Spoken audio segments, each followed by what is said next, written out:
జగ్గేపేట ఆటోనగర్ లో పీల్చే గాలి తాగే నీరు కలుషితమైందని 10 సంవత్సరాల నుంచి పోరాటం చేస్తున్నారు. పోలీస్ స్టేషన్ కి వెళ్లి ఇది పరిస్థితి అని చెప్తే కనీసం ఎఫ్ఐఆర్ కూడా ఫైల్ చేయాలి. స్కూల్ కి వెళ్లే పిల్లలు కళ్ళు తిరిగి పడిపోతున్నారు. మూగజీవులు కలుషితమైన నీరు తాగి అక్కడే మరణిస్తున్నాయి. అంతెందుకు జగ్గేపేట మున్సిపల్ చైర్మన్ పరిస్థితి తెలుసుకుందామని అక్కడికి వచ్చి 5 నిమిషాలు ఉంటే కళ్ళు తిరిగి పడిపోయారు. ఇదే జగ్గేపేటలో ప్రస్తుతం కూడా అనేక మంది పసిపిల్లలు కళ్ళు తిరుగుతున్నాయి, కింద పడిపోతున్నారు, వాళ్ళు వాంతులు అవుతున్నాయి, తల తిరిగిపోతుంది.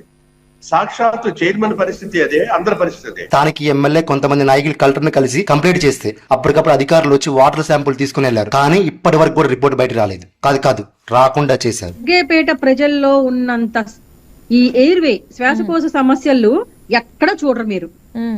ప్రతి పిల్లల దగ్గర నుంచి ప్రతి ఒక్కళ్ళకి విపరీతం, అంటే నార్మల్ సిటీస్ లో కూడా ఉండదు, ఈవెన్ ఢిల్లీలో కూడా ఉంటుందో లేదో నేనైతే చెప్పలేనండి. విపరీతమైన హైలీ పొల్యూటెడ్ ఏరియా ఢిల్లీ.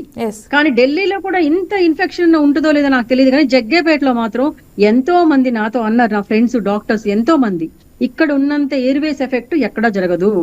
ఇక్కడ పరిస్థితి ఎలా ఉందో అర్థం చేసుకోండి. ఇలాగ మన నిర్లక్ష్యంగా ఉంటే జగ్గేపేటలో ఉన్న ఆటోనగరే కాదు, జగ్గేపేటలో ఉన్న నియోజకవర్గం గాలి నీరు మొత్తం కలిసి అయిపోతాయి. ఎందుకంటే జగ్గేపేటలో ఉన్న 7 కెమికల్ ఫ్యాక్టరీస్ వేస్ట్ అయిపోయిన వాటర్ ని భూమిలో ఒక బావిలా తీసి రోజు పంపిస్తున్నాయి. ప్రతి రోజు అర్ధరాత్రి తెలియని ఏదో కెమికల్ గాల్లో కలిపేస్తున్నారు. దీని గురించి ఎవరైనా మాట్లాడితే వాళ్ళకున్న అధికారం మనీ పవర్ తో బెదిరిస్తున్నారు. ఇప్పుడు కూడా మన జగ్గేపేట జనం పేజీలో పెడుతున్న ఈ వీడియోని చూసి నన్ను కూడా బెదిరించవచ్చు. కానీ ఈ పోరాటం నేను ఆపను. నాకు సపోర్ట్ గా మీ అందరూ ఉంటారంటే సపోర్ట్ అని కామెంట్ చేయండి. ఈ వీడియోని అధికారులు తెలిసేందుకు షేర్ చేయండి. మరో సమస్యతో మళ్ళీ కలుస్తా. మన జగ్గేపేట అభివృద్ధి చెందేంత వరకు పోరాడుతూనే ఉంటాం. నాతో కలిసి పోరాడదాం అనుకుంటే మన జగ్గేపేట జనం పేజీని ఇప్పుడే ఫాలో